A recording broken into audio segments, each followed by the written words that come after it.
બે માછલીઓ અને એક દેડકાની પંચતંત્રની વાર્તા। મારી ચેનલમાં નવા છો તો મારી ચેનલને લાઈક કરો, શેર કરો, સબસ્ક્રાઇબ કરો, ધન્યવાદ। એક તળાવમાં શતાબુદ્ધિ 100 બુદ્ધિ ધરાવતી અને સહસ્ત્રબુદ્ધિ 1000 બુદ્ધિ ધરાવતી નામની બે માછલીઓ રહેતી હતી। આ જ તળાવમાં એક બુદ્ધિ નામનો દેડકો પણ રહેતો હતો। એક જ તળાવમાં રહેવાને કારણે ત્રણેય વચ્ચે સારી મિત્રતા હતી।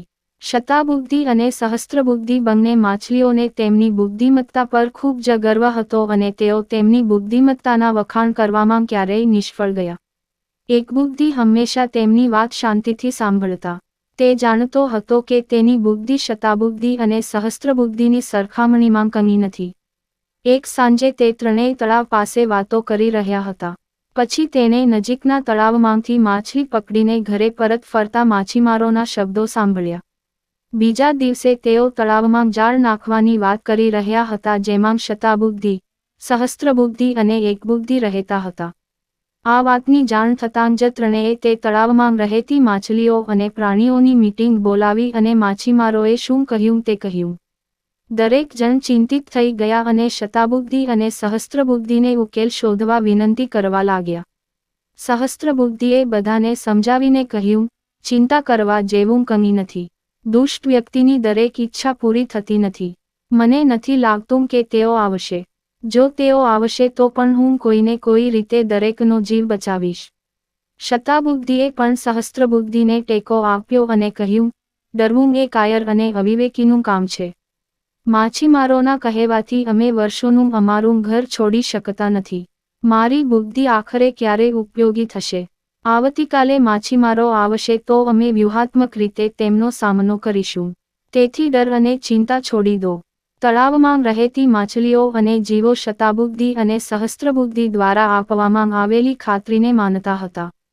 પરંતુ એક બુદ્ધિને આ સંકટના સમયમાં ભાગી જવાનું યોગ્ય લાગ્યું।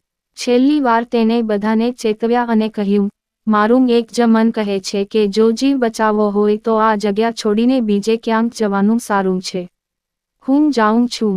જો તમારે જવું હોય તો મારી સાથે આવો। આટલું કહી તે ત્યાંથી બીજા તળાવમાં ગયો। કોઈએ તેમનો વિશ્વાસ કર્યો નહીં અને શતાબુદ્ધિ અને સહસ્ત્રબુદ્ધિના શબ્દોને અનુસરીને તે એક જ તળાવમાં રહ્યો। બીજા દિવસે માછીમારો આવ્યા અને તળાવમાં જાળ નાખી। તળાવની તમામ માછલીઓ તેમાં ફસાઈ ગઈ હતી। શતાબુદ્ધિ અને સહસ્ત્રબુદ્ધિએ પોતાની જાતને બચાવવાનો ઘણો પ્રયાસ કર્યો, પરંતુ બધું વ્યર્થ ગયું। તેણીની કોઈ પણ યુક્તિ માછીમારો સામે કામ કરી શકી નહીં અને તે તેમના દ્વારા બિછાવેલી જાળમાં ફસાઈ ગઈ। જાળીને બહાર કાઢ્યા પછી બધી માછલીઓ વેદનામાં મરી ગઈ। માછીમારો પણ તેમના ખભા પર જાળ લટકાવીને તેમના ઘર તરફ જવા નીકળ્યા। શતાબુદ્ધિ અને સહસ્ત્રબુદ્ધિ મોટી માછલીઓ હતી, તેથી માછીમારોએ તેને જાળમાંથી બહાર કાઢ્યો અને તેને તેમના ખભા પર લટકાવી દીધો। જ્યારે એક બુદ્ધિએ બીજા તળાવમાંથી તેમની દુર્દશા જોઈ, ત્યારે તેમણે વિચારવાનું શરૂ કર્યું, તે સારું છે કે હું એકલ દિમાગનો છું અને મેં મારી એક બુદ્ધિનો ઉપયોગ કરીને મારો જીવ બચાવ્યો। 100 બુદ્ધિ કે 1000 બુદ્ધિ હોય તેના કરતાં એક બુદ્ધિ હોવી વધુ વ્યવહારુ છે।